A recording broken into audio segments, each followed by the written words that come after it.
how the modification of the soul of races affects the historical evolution of peoples.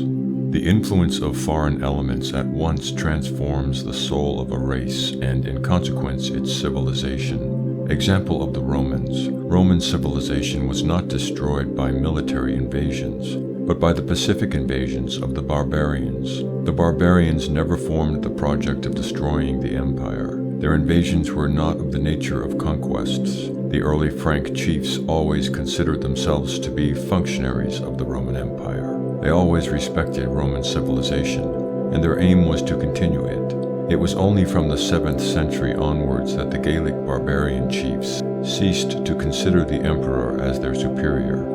The complete transformation of Roman civilization was not the consequence of a work of destruction, but of the adoption of an ancient civilization by a new race.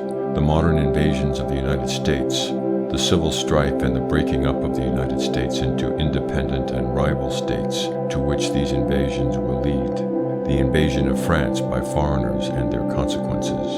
The examples we have cited show that the history of a people does not depend on its institutions, but on its character, that is to say, on its race. We further saw, when studying the formation of historical races, that their dissolution is the result of crossbreeding, and that the peoples which have preserved their unity and force, the Aryans, for example, in India in the past, and in modern times the English in their various colonies, are those who have always carefully avoided intermarrying with foreigners.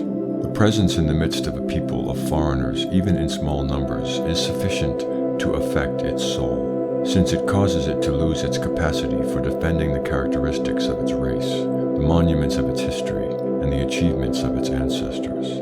This conclusion arises out of all of what precedes. If the various elements of a civilization are to be regarded as the exterior manifestation of the soul of the people, it is evident that as soon as the soul of the people changes, its civilization should change as well. The history of the past supplies us with incontrovertible proof that this is what indeed occurs, and the history of the future will furnish many other such proofs. The progressive transformation of Roman civilization is one of the most striking examples it is possible to invoke. Historians usually picture this event as the result of the destructive invasions of the barbarians, but a more attentive study of the facts shows, on the one hand, that it was pacific and not warlike invasions which brought about the fall of the empire, and on the other hand, that the barbarians, far from having wished to overthrow Roman civilization, devoted all their efforts towards adopting and continuing institutions of which they were the respectful admirers. They essayed to appropriate the language, the institutions, and the arts of Rome. Down to the time of the last of the Merovingians, they endeavored to continue the great civilization of which they were the heirs. This guiding intention is reflected in all the acts of the great emperor Charlemagne. We know, however, that such a task has always been impossible. The barbarians needed several centuries before they could form, by repeated crosses and identical conditions of existence, a race in any way homogeneous. And when this race was formed, it possessed, merely in virtue of the fact of its creation, a new language and new institutions, and in consequence a new civilization. The mighty traditions of Rome left their impress deeply marked on this civilization, but the various efforts to revive the civilization of Rome itself have always been vain. The Renaissance endeavored in vain to revive its arts, and the Revolution to bring back its institutions. The barbarians who successively invaded the empire from the 1st century onwards and who in the end absorbed it, never proposed to destroy, but, on the contrary, to continue its civilization. Had they never waged war on Rome, had they confined themselves to mixing with the Romans in ever-increasing numbers, the course of history would not have been changed. They would not have destroyed the empire, but their mere mingling with the Roman people would have sufficed to destroy its soul. It may be said, then, that the Roman civilization has never been overthrown, but has simply been continued, transforming itself in the course of ages by the mere fact of its having fallen into the hands of different races.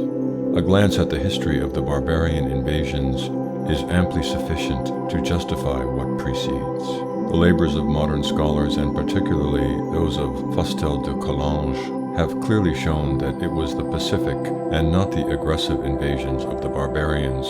The aggressive invasions were easily repulsed by barbarians in the pay of the empire. That brought about the progressive disappearance of the might of Rome. As early as the times of the first emperors, the custom had been introduced of employing barbarians in the army. It gained ground in proportion as the Romans became richer and more refractory to military service. Till after the lapse of several centuries, there were none but foreigners in the army as in the administration. The Visigoths, the Burgundians, the Franks were federate soldiers in the service of the Roman Empire. When Rome came to have none but barbarians in its service, and when its provinces were governed by barbarian chiefs, it was evident that these chiefs would render themselves progressively more and more independent. They were indeed successful in this effort, but such was the prestige of Rome that it never occurred to any of them to overthrow the empire, even when Rome fell into their power. When one of these chiefs, Odoacer, king of the Heruti, in the pay of the empire, possessed himself of Rome in 476, he hastened to ask the emperor, whose residence at this time was Constantinople, for his authorization to govern Italy with the title of patrician. None of the other chiefs behaved differently. It was always in the name of Rome that they governed their provinces. It never occurred to them to dispose of the soil or to tamper with the institutions. Clovis regarded himself as a Roman functionary and was very proud when he obtained the title of consul from the emperor.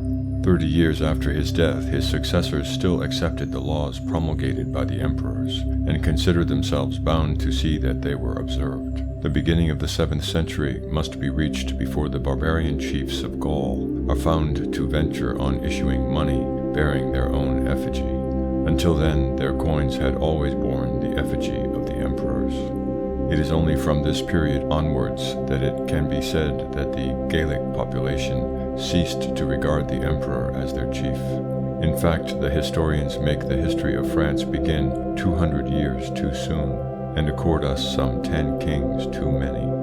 Nothing less resembles a conquest than the barbarian invasions, since the populations retained their lands, their language, and their laws, which is never the case in connection with the true conquests, such as that, for example, of England by the Normans. It is probable that the disappearance of the authority of Rome was so gradual that it took place unperceived by the people of the period. The provinces had been accustomed for centuries to be governed by chiefs acting in the name of the emperors. Very gradually and very slowly their chiefs came to govern on their own account. Nothing in consequence was changed. The same regime continued under new masters throughout the Merovingian period. Footnote: the Merovingian government, declares M. Fustel de Coulanges, was in the main a continuation of that which the Roman Empire had given Gaul. There was nothing feudal about the government of the Merovingians. End of footnote.